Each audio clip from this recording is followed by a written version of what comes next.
Hello everyone. Uh, in this lecture of in this technical lecture, you will learn memory management in C and C++. So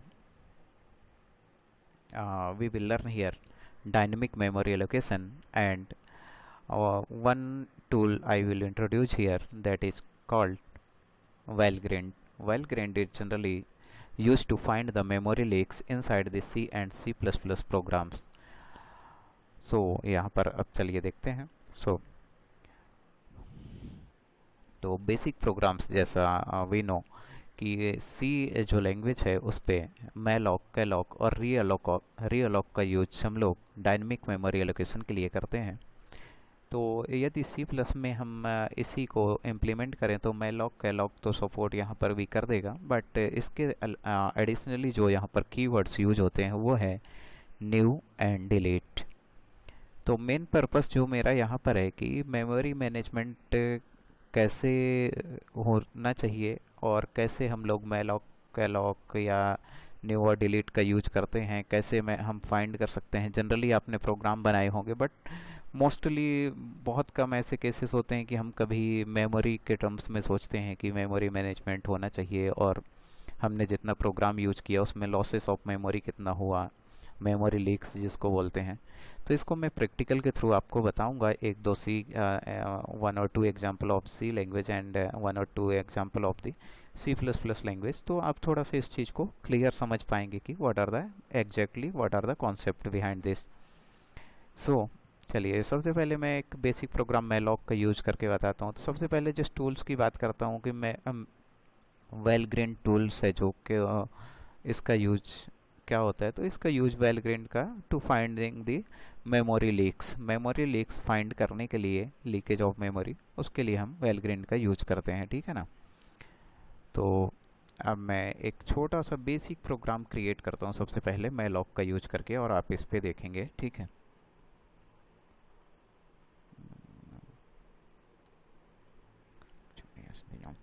सो ये मेरा terminal window है. यहाँ पर एक programme मैं right करता हूँ. प्रोग्राम का नेम मैं दे देता हूँ मैलॉक.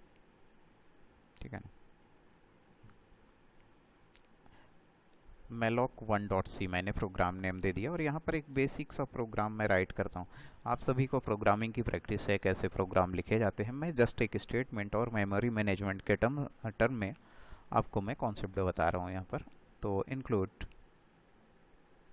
.h, और यहाँ पर हमने इंक्लूड का मेन फंक्शन मैंने ओपन किया.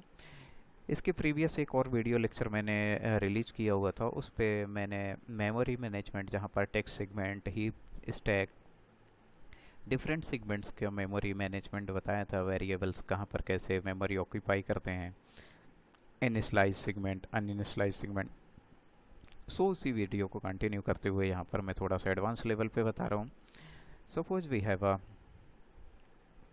सपोज int, और मैंने यहाँ पर a equal to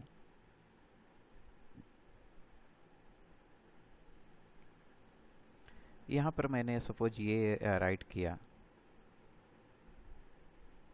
return 0.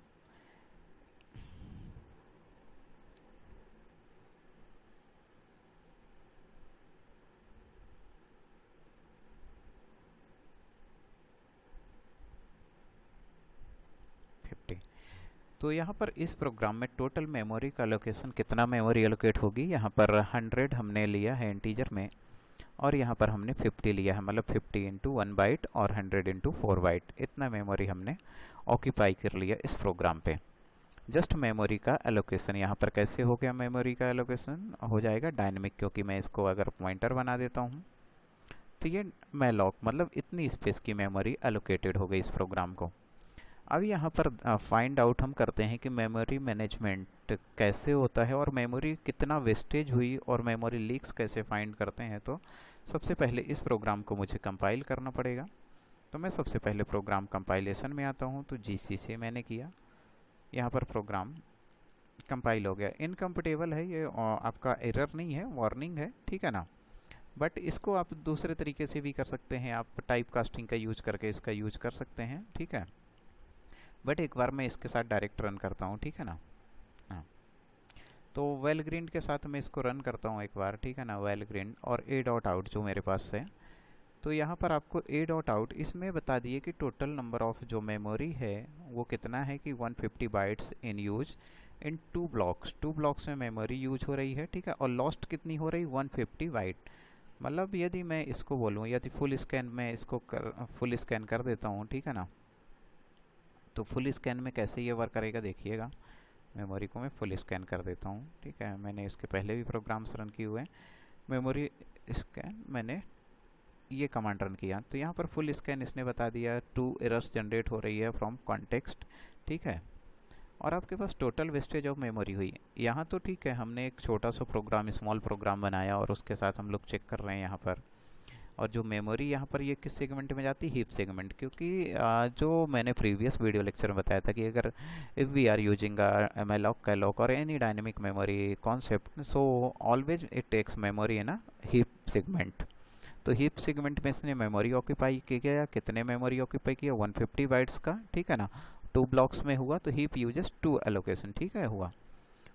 Free कितना हुआ, 0 हुआ। यहाँ पर क्या है, 150 बाइट्स एलोकेटेड हो गया। अब हम आते हैं कि 150 बाइट्स 150 एलोकेटेड है यहाँ पर, तो इसको यदि मैं प्रोग्राम को करेक्ट करता हूँ, ठीक है ना, यदि प्रोग्राम को कि मुझे कैसे इसको फ्री करना चाहिए, ये इलीगल है ए डॉट आउट, मुझे मैंने यहाँ पर क्या करना चाहिए था, इस तरीके से तो मैंने कर लिया। एक और तरीका था इसके लिए कि मैं इसको टाइप कास्ट करके यूज कर सकता था, जैसे कि मैं यहाँ पर कमेंट कर दूँ और यहाँ पर मैं इसके लिए फिर से एलोकेशन कर सकता हूँ मैं, जैसे कैसे equal to INT asterisk malloc size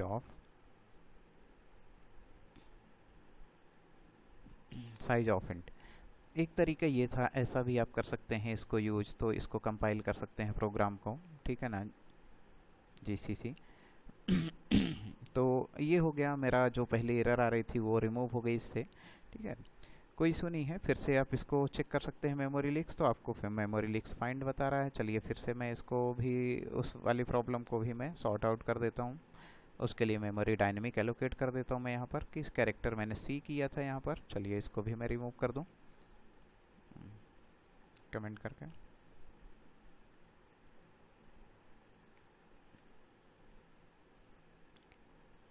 ये टाइप कास्टिंग हमें करनी पड़ेगी। चलिए टाइप कास्ट कर दिया मैंने डायनेमिक मेमोरी के लिए, malloc साइज ऑफ,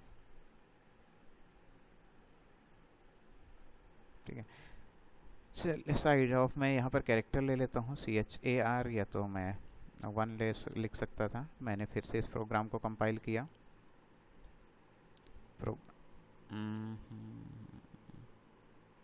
ठीक है।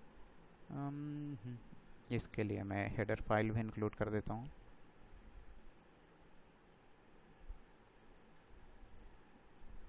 stda कुछ उसमें लाइब्रेरी पे malloc.h भी सपोर्ट करता है, malloc.h कर सकते हैं। तो आपको ये वाली जो वार्निंग आ रही है, अगर टर्बोसिम पे आप वर्क करते हैं तो malloc.h या तो stdlib.h कर सकते हैं। चलिए वार्निंग मेरी सभी रिमूव हो गई। अब मैं इस प्रोग्राम को फिर से वेलग्रीन से मैं चेक करता हूँ। देखिए तो वेलग्रीन में फुल स्कैन कर रहा हूँ, वेलग्रीन टूल का यूज करते हुए।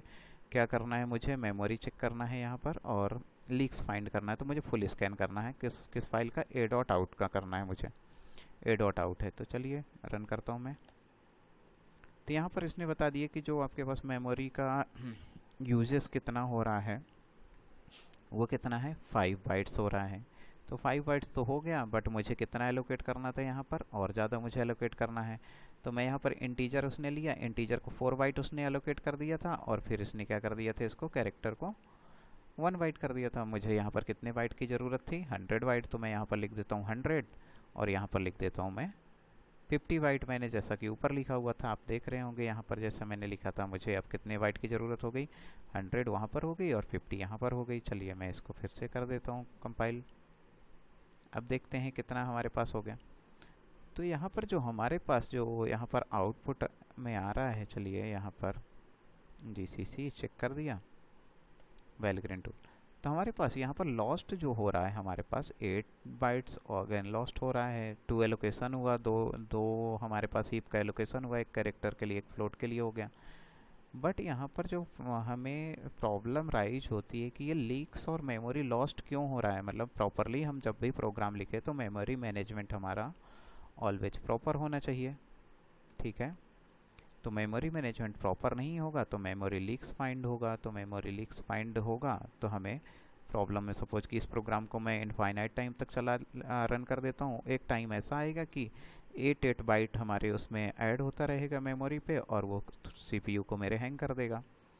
तो हमें इसके लिए हमें क्या करना चाहिए, इसके लिए तो वेलग्रिन टूल का यूज आपको मैंने बता दिया। इसके लिए हमें क्या करना चाहिए कि मेमोरी जो एलोकेटेड आपने किया यूज होने के बाद उस मेमोरी को डी एलोकेट कर देना चाहिए। तो डी एलोकेट मैं करके बताता हूँ आपको, फिर मैं आपको ये चेक करना है कि क्या यहाँ पर ये लॉस्ट का ऑप्शन आता है या नहीं आता।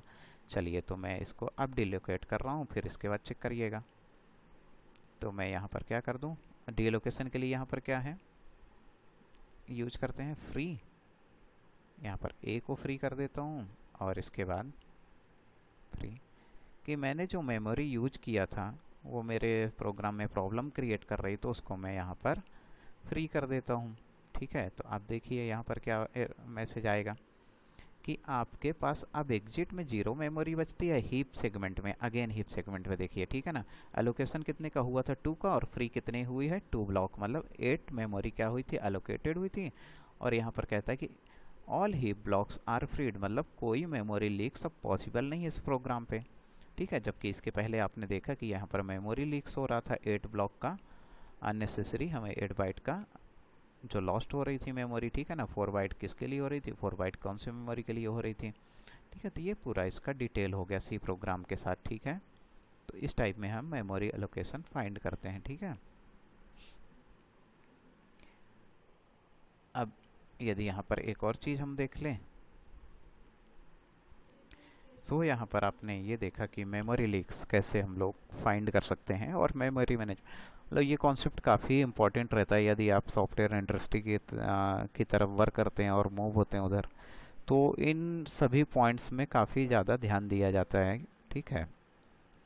और यदि ये सेम प्रोग्राम जैसा अभी मैंने आपको बताया कि जो प्रोग्राम है मैलॉक, ये मैंने सी लैंग्वेज पे लिखा और सी में कैसे हमने ये सपोज कि ये 2 लाइन लिखी और कैसे मेमोरी लीक्स होता है। यदि मैं सी प्लस में इसी को लिखता तो उसका एग्जांपल एक बता देता हूँ कि यदि यही प्रोग्राम में थे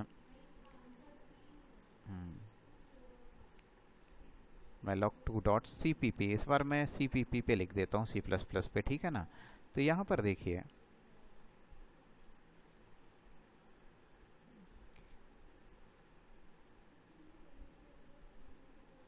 आईओ स्ट्रीम मैंने लिख दिया, यहाँ पर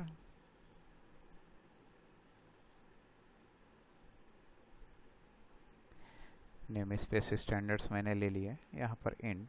और यदि मैं सीपीपी स्टैंडर्ड्स फॉलो करता हूँ तो यदि मैं न्यू कीवर्ड, जो मैं आपको आज बताने वाला था इस वीडियो लेक्चर में कि यदि न्यू कीवर्ड का यूज करते हैं हम तो कैसे हम वर्क करेंगे इस पर, ठीक है। तो हमने तो अभी मैलॉक के थ्रू सीखा था, इस बार मैं आपको किसके थ्रू बता रहा हूँ कि एक मैंने यहाँ पर वेरिएबल लिया और उस वेरिएबल मैंने सपोज कैरेक्टर मैंने ले लिया, कैरेक्टर एस्ट्रिक सी, मतलब पॉइंटर टाइप का एक हमारे पास वेरिएबल हो गया। और मैं इस बार मैलॉक की जगह मैं न्यू कीवर्ड से मेमोरी एलोकेट करता हूँ, ठीक है ना। तब यहाँ पर क्या प्रॉब्लम होगी, ठीक है ना, कि हमने यहाँ पर कि कितने साइज का मुझे चाहिए, सपोज मैंने बोल दिया 50 साइज का मुझे मेमोरी एलोकेशन चाहिए, तो मैंने ये कर दिया और इसके बाद मैंने इसको रिटर्न कर दिया। सपोज कि मैंने यहाँ पर मेमोरी फ्री नहीं किया, रिटर्न 0 कर दिया मैंने। तो अब देखते हैं कि इसमें सी प्लस के प्रोग्राम पे कैसे ये वर्क करेगा। तो सी प्लस के प्रोग्राम मैंने कर दिया, सी प्लस प्लस से कंपाइल कर दिया, प्रोग्राम सक्सेसफुली कंपाइल हो गया, मेमोरी एलोकेट हो गई होगी, मतलब इस ए डॉट आउट जो बाइनरी फाइल बनी है। अब इसमें तो हमने कुछ स्टेटमेंट नहीं लिखा बट मेमोरी तो एलोकेट हो गई इसको 50 की। तो अब इसका मेमोरी लीक्स चेक करते हैं कि मेमोरी लीक्स है कि नहीं है।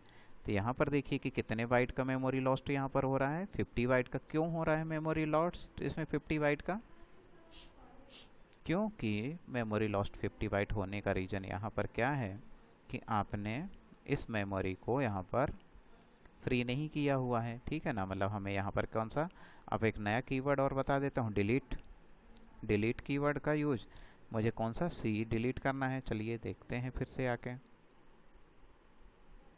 कंपाइल हो गया प्रोग्राम। आप देखते हैं फिर से, तो आपको यहाँ पर क्या बताता है कि हीप सेगमेंट में 0 बाइट्स जो है एग्जिट की, जब भी प्रोग्राम आपका एग्जिट हुआ तो 0 बाइट्स मतलब अब ऑक्यूपाई कर रहा है, क्योंकि आपके पास 1 एलोकेशन हीप में 1 सेगमेंट एलोकेट हुआ और वो फ्री भी हो गया, और 50 बाइट आपकी एलोकेटेड हुई थी जो वो फ्री हो गई। तो ये फाइनली क्या बता रहा है, all heap blocks are freed, no leaks are possible.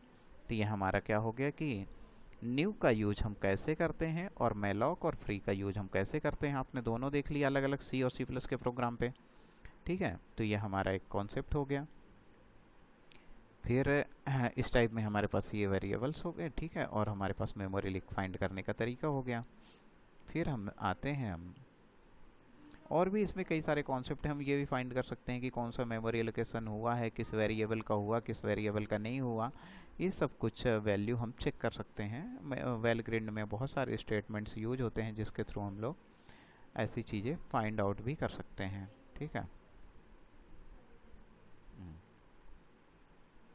फिर हम आते हैं यहाँ पर, अब यदि सी प्लस का कि मेलॉक का यूज है, अगर आप लिंक लिस्ट का यूज करते हैं, स्टैक का यूज करते हैं आप इस टाइप में, तो आप वहाँ पर भी इसका यूज इस टाइप के वेलग्रेन टूल का यूज कर सकते हैं मेमोरी लीक्स फाइंड करने के लिए। काफ़ी इंपॉर्टेंट है कॉन्सेप्ट ये मेमोरी लीक्स। फिर यदि मैं सी प्लस में आता हूँ, तो सी प्लस में यदि बेसिक से प्रोग्राम की बात करता हूँ, मैंने बता दिया कि न्यू से हमारा क्या होता है, मेमोरी एलोकेट होता है, और डिलीट से हमारा मेमोरी का डीलोकेशन होता है। आपने ऑब्जेक्ट्स में हो सकता है यूज किया हूँ, बट यहाँ पर आपने एक और कॉन्सेप्ट में देखा आपने।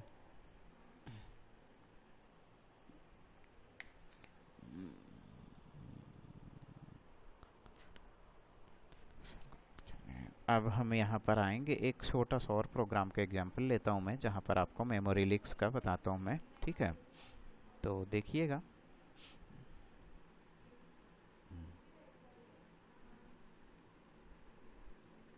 कि हम लोग यहाँ पर एक ऐसा एग्जांपल लिखते हैं जहाँ पर हम प्रोग्राम सी प्लस पे सपोज क्रिएट करते हैं और न्यू का यूज करेंगे। यहाँ पर मेमोरी एलोकेशन के लिए न्यू कीवर्ड का यूज करेंगे, ठीक है। तो एक प्रोग्राम है वी आई, हमने सपोज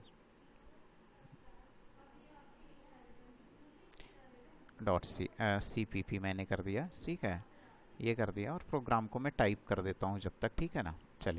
चलिए तो यहाँ पर इस एग्जाम्पल पे देखिएगा, ये इंटरनेट से लिया गया एग्जाम्पल है।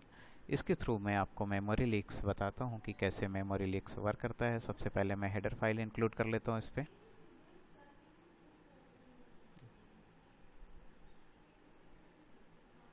आई स्ट्रिंग के लिए हम लोग स्ट्रिंग यूज कर लेते हैं, स्ट्रिंग फंक्शन सी।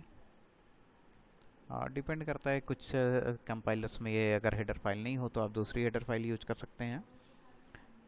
तो अब यहाँ पर देखते हैं, इस प्रोग्राम को समझते हैं कि ये कैसे वर्क होता है। मतलब मुझे यहाँ पर एक तो डायनेमिक मेमोरी एलोकेशन करना है, जहाँ पर मैं सी प्लस का प्रोग्राम यूज कर रहा हूँ, कि मुझे यहाँ पर enter total number of students, ये एग्जांपल लिया हुआ है इंटरनेट से, और यहाँ पर हमें टोटल नंबर ऑफ, हमें कि कितने मुझे साइज का, सपोज कि मुझे मेमोरी एलोकेट करना। सपोज मैंने बोल दिया 100, तो 100 स्टूडेंट के लिए मेमोरी एलोकेशन होगा। यदि मैंने बोल दिया 5, तो 5 के लिए होगा। 2 बोल दिया तो 2 के लिए होगा, ठीक है ना। तो मुझे यहाँ पर इनपुट लेना है यूजर से रन टाइम पे, ठीक है ना। यहाँ पर मैंने एक पॉइंटर बनाया ptr, जिसको मुझे रन टाइम पे मेमोरी यहाँ पर एलोकेट करना है ptr पे। तो ptr को मैंने यहाँ पर क्या कर दिया, देखिए इस कीवर्ड पे, कि ptr इक्वल टू, जैसे प्रीवियस एग्जांपल मैंने बताया था, यहाँ पर ptr equal to new float, और इसका साइज कितना हो जाएगा।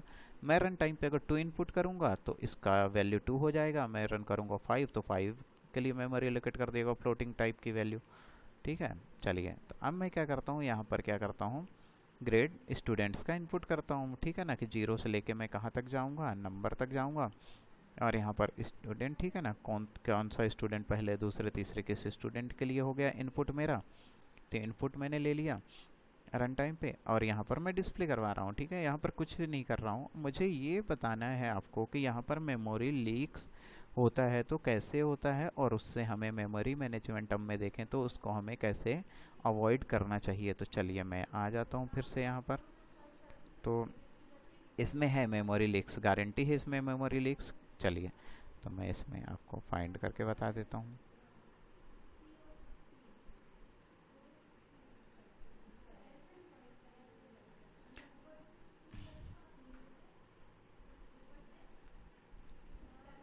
C++ है तो इसमें, चलिए तो मैंने यहाँ पर using name space standards mention नहीं किया था, मैंने इसको मेंशन कर दिया यूजिंग नेम स्पेस स्टैंडर्ड। अब यहाँ पर इस प्रोग्राम को मैं कंपाइल करता हूँ, कंपाइल हो गया सक्सेसफुली। अब मैं यहाँ पर रन करता हूँ, यदि इस प्रोग्राम को देखिए ए डॉट आउट, मैंने यहाँ पर अगर 2 स्टूडेंट्स लिखे तो यहाँ पर मैंने इनपुट कर दिए मार्क्स उनके, तो मेरे पास यहाँ पर इस टाइप में ग्रेड आ गया। मैंने बोल दिया 4, तो यहाँ पर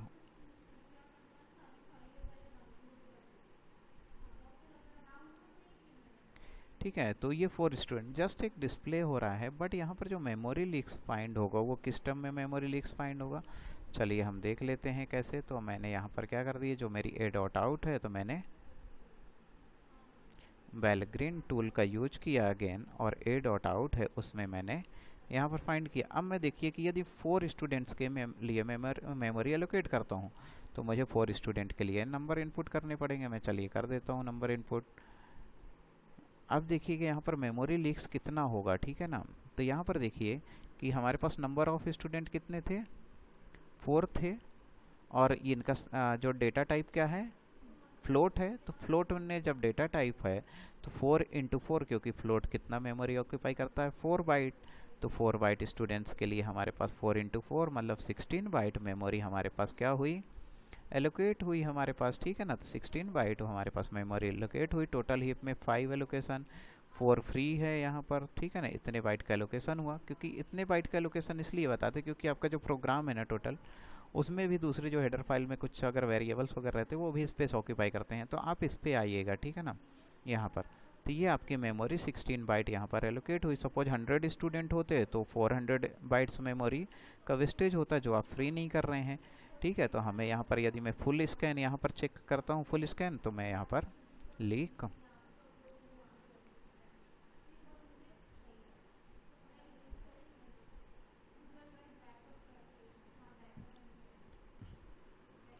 तो यहाँ पर चलिए मैं फिर से 4 स्टूडेंट के लिए कर देता हूँ।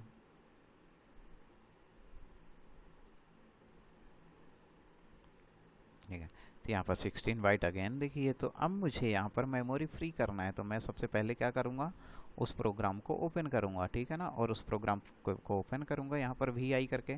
तो VI जब मैं करूँगा तो यहाँ पर मुझे क्या करना पड़ेगा, एक सिंपल सा कमांड लिखनी, सिंपल सा स्टेटमेंट लिखना पड़ेगा कि जो C+ में यूज होगा स्टेटमेंट, अगर हम मेलॉक कैलॉक नहीं यूज करते, फ्री तो करें, अब यहाँ पर नहीं कर रहा हूँ मैं फ्री, तो मैं किसके थ्रू करूँगा, DELET, डिलीट।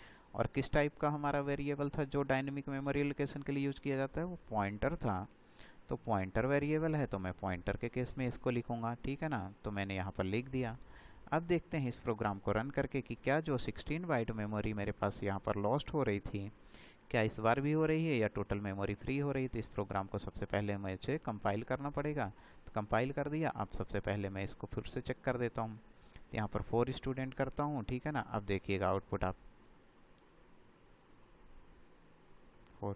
तो इस बार क्या हुई कि आपका जो क्या बता रहा है यहाँ पर, all heap blocks were freed, no leaks are possible. कोई लीक्स यहाँ पर फाउंड ही नहीं हुआ, क्योंकि आपने यहाँ पर डिलीट कीवर्ड का यूज किया, तो यहाँ पर मेमोरी लीक्स फाइंड नहीं हुआ, ठीक है ना। तो ये हमारा मेमोरी लीक्स है। एक और एग्जांपल चलिए मैं देखता हूँ, एक और एग्जांपल कोई सा भी, क्योंकि मेरा मेन कॉन्सेप्ट है यहाँ पर आपको मेमोरी मैनेजमेंट का टर्म समझाना, ठीक है ना। प्रोग्राम आप कोई सा भी प्रोग्राम लिख सकते हैं। आपने लिंक लिस्ट का प्रोग्राम बनाया होगा, स्टैक का प्रोग्राम बनाया होगा, उसके साथ इसको चेक कर लीजिए वेलग्रीन कि मेमोरी कितना लीकेज हो रही है, मेमोरी का वेस्टेज क्या होता है, और मैनेजमेंट क्या होना चाहिए मेमोरी डायनेमिक मेमोरी पे। तो चलिए इस बार यूजिंग क्लास एंड ऑब्जेक्ट देख लेते हैं। तो एक प्रोग्राम में देख लेता हूँ और उसका एग्जाम्पल मैं फिर से आपको बता देता हूँ मेमोरी लीक्स में। सो यहाँ पर एक और एग्जांपल देखिएगा, ये भी एक छोटा सा प्रोग्राम, अगेन मैंने इंटरनेट से लिया हुआ प्रोग्राम है, ठीक है। मेरा प्रोग्राम के थ्रू इसको डेमोन्स्ट्रेट करने का पर्पस यहाँ पर रहेगा कि यदि मैं ऑब्जेक्ट के साथ वर्क करता हूँ तो यहाँ पर ऑब्जेक्ट के लिए हमें न्यू कीवर्ड का कैसे यूज करना है, और जो मेमोरी ऑक्यूपाइड है ऑब्जेक्ट्स के लिए उसमें हमें मेमोरी लीक्स और कैसे फाइंड करना है एंड हमें उसको फ्री कैसे करना है। ठीक है, तो यहाँ पर एक छोटा सा एग्जांपल है कि हमने यहाँ पर एक क्लास लिया, क्लास है स्टूडेंट्स, और यहाँ पर स्टूडेंट की एज मैंने एक यहाँ पर क्या ले लिया, डेटा मेंबर। डेटा मेंबर के साथ साथ ये आपने हमने अगर इसको यहाँ पर प्राइवेट नहीं लिखा तो बाय डिफ़ॉल्ट इसका जो डेटा मेंबर रहेगा वो क्या रहेगा, प्राइवेट रहेगा, क्योंकि क्लास है यहाँ पर यूज हुई है तो क्लास का डिफ़ॉल्ट डेटा मेंबर प्राइवेट होगा। ठीक है ना। फिर इसके बाद मैंने पब्लिक, तो पब्लिक जब मैंने लिया है यहाँ पर तो पब्लिक में मैंने स्टूडेंट नाम का, मतलब अगर मैंने मेरी क्लास का भी नाम स्टूडेंट है और यहाँ पर मेथड टाइप में जो हमने बनाया तो ये भी स्टूडेंट है, मतलब ये क्या हो गया, मेरा कंस्ट्रक्टर हो गया। कंस्ट्रक्टर में मैंने क्या है, वैल्यू इनिशलाइज कर दिया 8। ठीक है ना, इस वैल्यू को मैंने इनिशलाइज कर दिया। अब यहाँ पर मैं डिस्प्ले करवा रहा हूँ पब्लिक सेक्टर में, पब्लिक सेक्शन में। ठीक है ना, तो गेट एज, अब यहाँ पर मैंने क्या कर दिया, सी आउट जो एज होगी उसको डिस्प्ले करा देगा, मतलब 12 यहाँ पर इनपुट है, डिस्प्ले करवा देगा। यहाँ तक तो कोई इशू नहीं है क्योंकि यहाँ पर हम क्लास के टर्म में बातें कर रहे हैं यहाँ पर। बट जो अब मेन फंक्शन मैंने लिया, मेन फंक्शन में मैंने स्टूडेंट्स के लिए क्या कर लिया, एक पॉइंटर टाइप का मैंने एक ऑब्जेक्ट क्रिएट करना चाहा न्यू कीवर्ड से। और किसके लिए मैं कर रहा हूँ, कौन सी मेथड के लिए कर रहा हूँ, स्टूडेंट क्लास के लिए कर रहा हूँ। यहाँ पर हमें क्या करना है, स्टूडेंट 1 जो है, ठीक है ना, आपका मतलब स्टूडेंट है, जो 1 नहीं है, स्टूडेंट है। ठीक है, तो ये कंस्ट्रक्टर हमारा कॉल होगा। ठीक है, इसके लिए मेमोरी एलोकेट की जाएगी न्यू से किसके मेमोरी एलोकेट की जाएगी, मेमोरी का लोकेशन होगा यहाँ पर इसके लिए। फिर यहाँ पर क्या होगा, जो हमारा डिस्प्ले फंक्शन है गेट डेट, उसको हमें क्या करना पड़ेगा, गेट एज को हमें डिस्प्ले करना है। तो चलिए यहाँ पर मेमोरी तो एलोकेट हो गई बट फ्री नहीं हो रही, तो चलिए यहाँ पर प्रोग्राम के साथ हम फिर से वर्क करते हैं कि क्या आउटपुट आता है। तो हमने यहाँ पर प्रोग्राम को कंपाइल कर लिया, कंपाइल हो गया सक्सेसफुली प्रोग्राम। अब हम इसमें मेमोरी लीक्स फाइंड करने वाले हैं। ठीक है, तो आप देखिए यहाँ पर 4 बाइट हमें जो है यहाँ पर अगेन मेमोरी का लॉस्ट हो रहा है, क्योंकि वहाँ पर जो स्टूडेंट है, आपने अगर प्रोग्राम पे देखा कि यहाँ पर कितने स्टूडेंट के लिए आपने एज का यहाँ पर ये मेमोरी एलोकेट किया, 1 के लिए किया था, तो आपको यहाँ पर क्या हो गया कि 1 मेमोरी जो है 4 बाइट की, अगर आपके इसमें पॉइंटर 4 बाइट का एलोकेशन लेता है तो 4 बाइट का आपका इंटीजर लेता है, तो 4 बाइट की मेमोरी का वेस्टेज हो गया। मतलब हमें यहाँ पर कौन सा कीवर्ड यूज करना चाहिए इस केस में, हमें डिलीट और पॉइंटर के थ्रू आपने यदि मेमोरी एलोकेट किया था पीटीआर वेरिएबल के थ्रू, तो उसको आपको आफ्टर यूज कि आपने यूज कर लिया, आपका वर्क हो गया, तो आप उसको फ्री कर दीजिए, तो यहाँ पर मेमोरी फ्री हो जाएगी। तो यहाँ पर मैं इसको चलिए फिर से रन कर देता हूँ प्रोग्राम को, और यहाँ पर देखेंगे कि हमें मेमोरी लीक्स नहीं फाइंड आउट होनी चाहिए। तो यहाँ पर इस बार आपके पास मेमोरी लीक्स फाइंड नहीं हुई, बट प्रीवियस केस में आपको 4 बाइट का मेमोरी लॉस हुआ था, लीक मेमोरी का। तो ये मेमोरी मैनेजमेंट की जो बहुत अच्छी स्ट्रेटजी है, और हमें वेलग्रीन टूल का यूज करना चाहिए अपने हर एक प्रोग्राम में। जहाँ पर भी हम मैलॉक का लॉक रीलॉक या न्यू और डिलीट का यूज करते हैं, वहाँ पर हमें इसका यूज करना चाहिए। तो इससे आपकी हैबिट अच्छी हो जाएगी और आप बेहतर तरीके से वर्क कर पाएंगे। ठीक है, तो ये हमारा मेमोरी लीक्स की प्रॉब्लम्स इस टाइप में हम सॉर्ट कर सकते हैं। चलिए इस वीडियो लेक्चर में इतना ही।